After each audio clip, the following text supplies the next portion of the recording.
اسم معرفہ، اسم معرفہ کی 7 قسمیں ہیں: علم، ضمیر، اشارہ،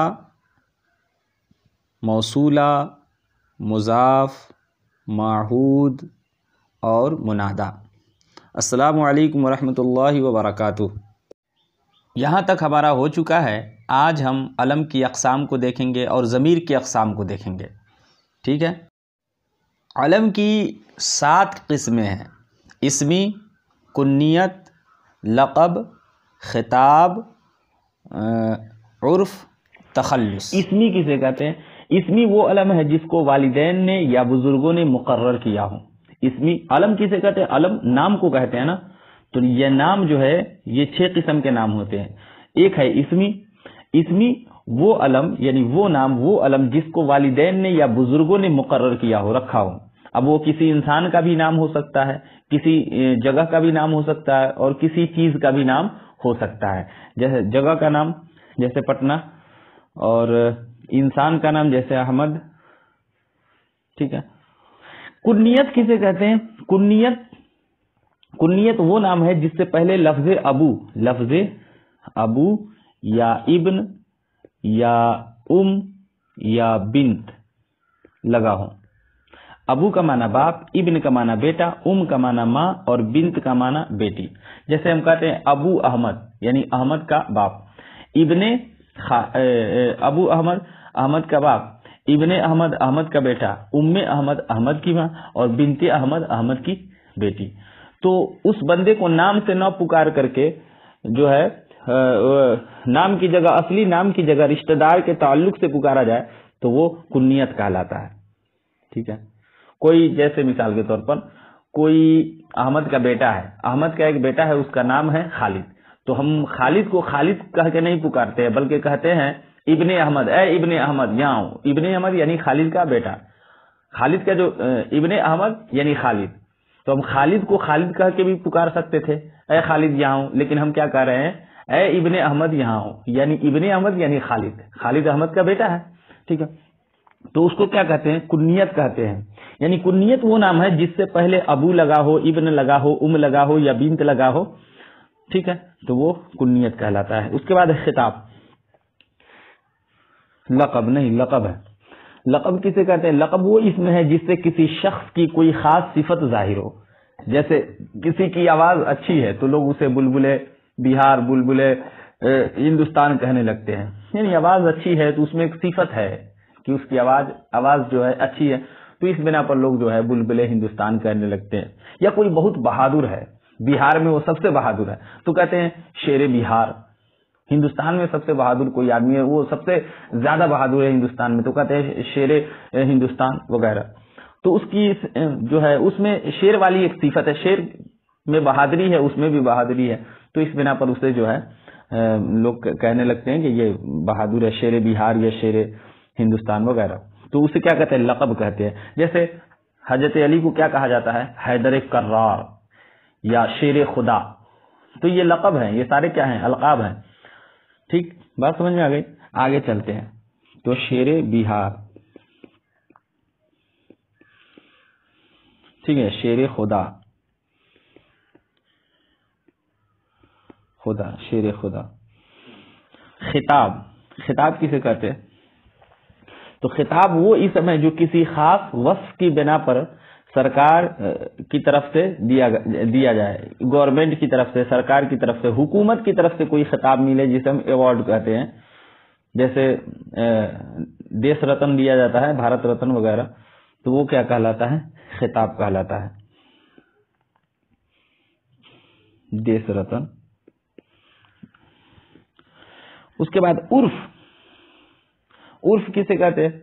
عرف وہ نام ہے جو اپنے اصلی نام کے علاوہ دوسرے نام سے مشہور ہو جائے۔ عرف جیسے گاؤں محلے میں آپ دیکھتے ہوں گے کہ بندے کا نام تھا خالد ہے لیکن اس کو کلو کلو لوگ بلاتا ہے، چنو منو کچھ بھی، یہ عرف کہلاتا ہے۔ یعنی وہ اسمی نہیں ہے، ماں باپ نے وہ نام نہیں رکھا، کنیت بھی نہیں ہے، وہ لقب بھی نہیں ہے کہ اس میں کوئی خاص صفت ہے، وصف ہے اور اس صفت کے بنا پر لوگ اس نام سے جان رہے ہیں، نہیں، لقب بھی نہیں ہے، خطاب بھی نہیں ہے، وہ حکومت کی طرف سے نہیں ملا ہے، تو وہ کیا ہے؟ عرف ہے. لوگ اسی طرح ایک نام اس کا مشہور کر دیے. اکثر ہوتا رہتا ہے کہ بندے کا نام کچھ اور ہے اور اسے کسی اور نام سے لوگ بلاتے ہیں، کلو، منو، چنو، ٹھیک ہے، تو اسے عرف کہتے ہیں، کلو، منو وغیرہ یا منا وغیرہ. تخلص کسے کہتے ہیں؟ تخلص وہ نام ہے جو شاعر اپنے اصلی نام کے عوض اپنے شعروں میں لکھا کرتا ہے. شاعر جو ہے اور جس شعر میں اپنا نام بیان کرتا ہے، اپنا نام لکھتا ہے، اس شعر کو کہتے ہیں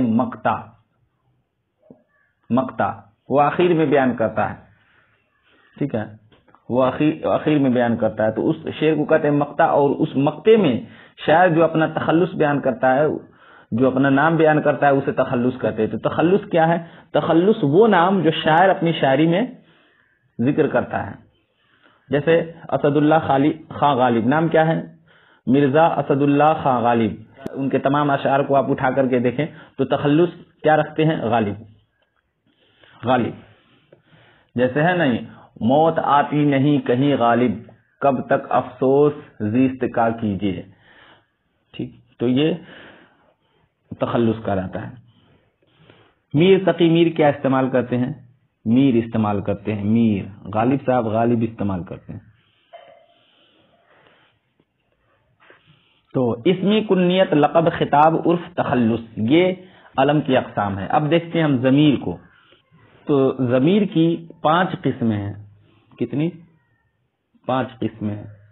پہلا ہے ضمیر مطلق یا ضمیر شخصی. ضمیر مطلق، اور اسے ضمیر شخصی بھی بولتے ہیں. دوسرا ہے ضمیر استفہامی.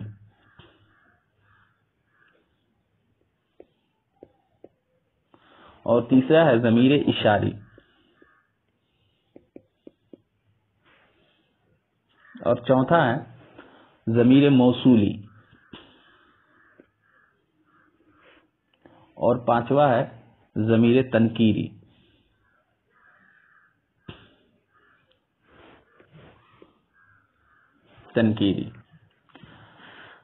ضمیر مطلق وہ ضمیر ہے جو کسی آدمی، جگہ یا چیز کے بدلے میں آئے.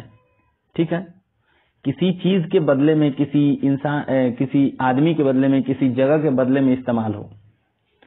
جیسے خالد نے کہا وہ نہیں آئے گا. خالد نے کہا کہ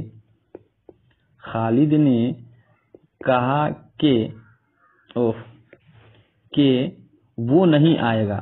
وہ نہیں آئے گا. اب یہاں دیکھیں، خالد نے کہا کہ وہ نہیں آئے گا، یہ وہ ضمیر ہے. یہ کون سا ضمیر ہے؟ ضمیر شخصی ہے یا ضمیر مطلق ہے. یہ کس کی جگہ پر استعمال ہو رہا ہے؟ خالد کی جگہ پر استعمال ہو رہا ہے. خالد نے کہا کہ وہ نہیں آئے گا، تو خالد کی جگہ پر یہ استعمال ہو رہا ہے. تو ضمیر شخصی وہ ضمیر ہے جو کسی آدمی، جگہ یا چیز کے بدلے میں آئے. ضمیر تو آپ کو ہم بتا دیے نا، ضمیر کسے کہتے ہیں؟ ضمیر جو اسم کے بدلے میں استعمال ہو اسے ضمیر کہتے ہیں، انگلش میں پروناؤن. اب ضمیر مطلق کی 3 قسمیں ہیں.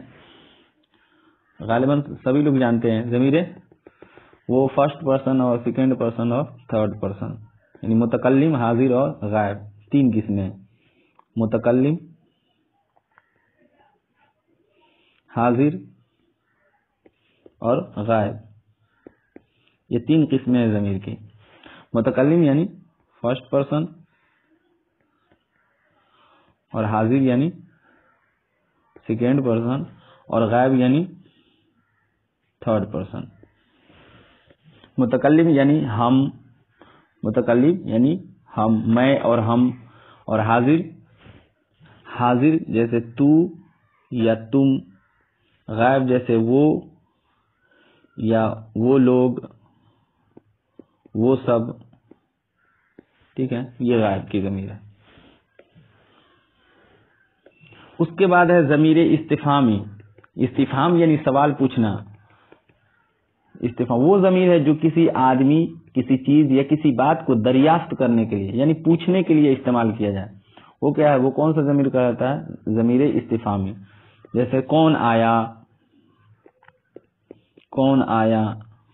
ٹھیک ہے، کب آیا، کیسے آیا، تو ان ضمیروں کے ذریعے ہم کیا کر رہے ہیں؟ سوال کر رہے ہیں، دریافت کر رہے ہیں، کوئی بات پوچھ رہے ہیں، تو یہ کیا کہلاتا ہے؟ یہ ضمیر، یہ کب، یہ کون، یہ کیا ہے؟ ضمیر استفہامی ہے۔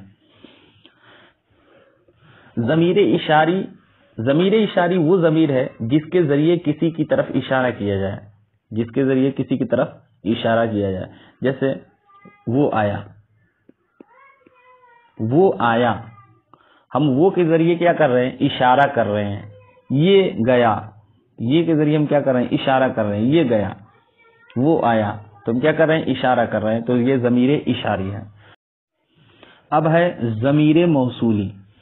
یہ موصولی، ضمیر موصولی وہ ضمیر ہے جس کی حالت کا علم اور تعین بعد کے جملے سے ہو۔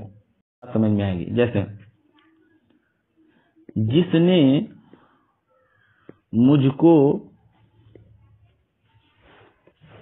مارا تھا وہ چلا گیا، چلا گیا، جس نے مجھ کو مارا تھا وہ چلا گیا۔ اب یہ جو جس ہے نا، یہ کیا ہے؟ یہ ضمیر موصولی ہے۔ اب اس کی حالت کیا ہے؟ یہ فاعلی حالت میں ہے یا مفعولی حالت میں ہے؟ کیسے پتا چلے گا؟ بعد کے جملے سے پتا چلے گا۔ حالت تین قسم پر ہے، فاعلی حالت، مفعولی حالت اور اضافی حالت۔ فاعلی حالت یعنی سبجیکٹیو حالت، مفعولی حالت یعنی آبجیکٹیو حالت، اور اضافی حالت یعنی پوزیسیو حالت۔ تو کوئی بھی ضمیر اگر ہے، کوئی بھی ضمیر ہے تو ضمیر یا تو فاعلی حالت میں ہوگا، یا تو مفعولی حالت میں، یا اضافی حالت میں۔ اب یہ حالت کو ہم ڈیٹیل سے دیکھیں گے نیکسٹ ویڈیو میں۔ تب تک کے لیے خدا حافظ۔